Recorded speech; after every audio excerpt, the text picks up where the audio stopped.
Ok, vas-y. Ah oui, c'est moi qui commence.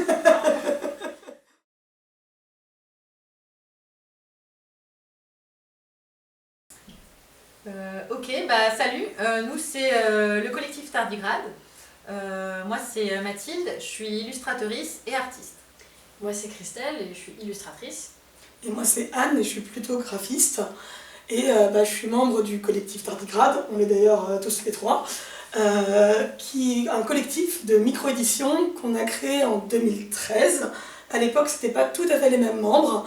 On sortait tout juste de l'école de l'image d'Épinal et on se demandait un peu comment on allait pouvoir continuer à créer ensemble, parce qu'en plus de ça, on prenait tous et toutes des directions un peu différentes.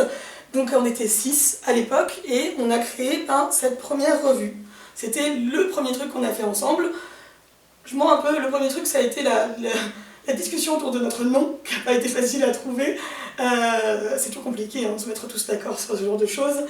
On s'appelle le collectif Tardigrade, parce qu'en fait le tardigrade c'est un petit animal tout petit qui est capable de survivre dans des conditions extrêmes dans beaucoup d'endroits sur la planète, même dans l'espace, et qui est capable de repartir d'à peu près n'importe quoi. Et on trouvait que c'était vraiment une belle image. Voilà, de se lancer là-dessus, quoi.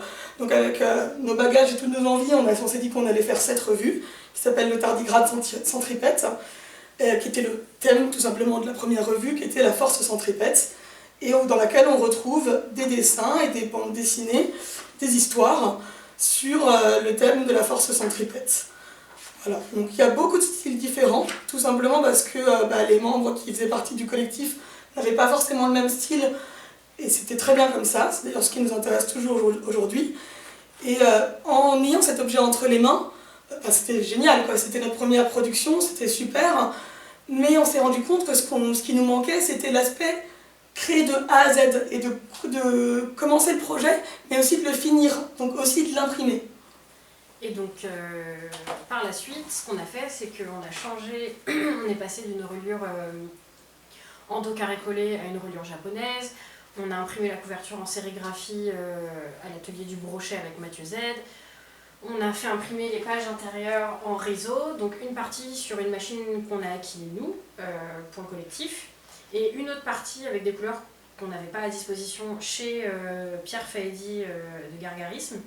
Et donc on s'est retrouvé avec des objets qu'on pouvait maîtriser, enfin qu'on pouvait suivre en fait de A à Z, vraiment 100% fait par les membres du collectif. Et donc on suivit les 2 numéros de la revue, toujours collective. La deuxième avec pareil des participations de tous les membres du collectif. Et la troisième, on a décidé de s'effacer un petit peu et on a invité en fait des gens dont on aimait bien le travail pour collaborer avec nous. Et ça a été un peu le début, un autre tournant en fait, où on s'est dit que finalement le collectif il était bien pour présenter notre propre travail, c'est ce qu'on fait d'ailleurs toujours, vu qu'on imprime pas mal d'affiches. Là par exemple, on a des affiches en riso, en sérigraphie, en tampon et en pochoir. On a de la linogravure, donc c'est que des méthodes d'impression qu'on peut nous faire nous-mêmes. Donc ça c'est des membres du collectif qui font, mais on s'est dit qu'on avait quand même surtout envie d'éditer des petits objets et des livres qui sont faits par des gens dont on aime le travail et pas forcément que pour nous et par nous. Et en fait, moi c'est à ce moment-là que je suis arrivée un peu en cours de route avec un livre, Le coq et la poule. En fait, il y a une des personnes du collectif qui a vu mon travail et qui m'a dit franchement celui-là faudrait qu'on l'édite. Et en fait, ça m'a plu de bosser avec ces personnes et d'éditer d'autres personnes, de mutualiser les moyens, de réfléchir ensemble aux formes des éditions, etc. Et donc j'y ai pris goût et c'est pour ça que je suis toujours là. Voilà. Et je sais plus s'il fallait que je dise autre chose, j'ai un peu oublié. Alors c'est pas grave, hein. De toute façon, du coup on a fait ce premier livre ensemble.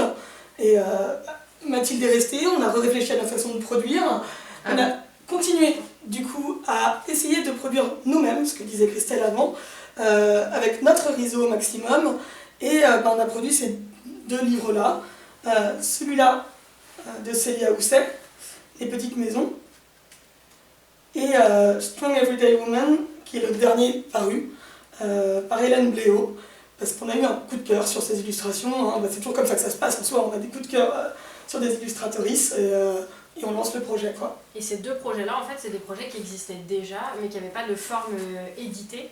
Donc tout le travail de dessin, de texte et toute la matière, en fait, elle existait, mais il n'y avait pas forcément de projet de l'éditer derrière. Et nous, à chaque fois, on a trouvé que c'était dommage, et c'est des projets qui nous intéressaient trop, et on s'est dit, c'est dommage qu'on soit les seuls à les voir dématérialisés comme ça. Donc c'est pour ça aussi qu'on a décidé d'éditer ces projets-là, et de leur donner une forme, et de les donner à voir à plus de monde que juste nous. Voilà, et nous on invite, on poursuit notre route, et voilà, et ce qui est chouette c'est qu'un tardigrade ne meurt jamais, et donc malgré le Covid, on survivra.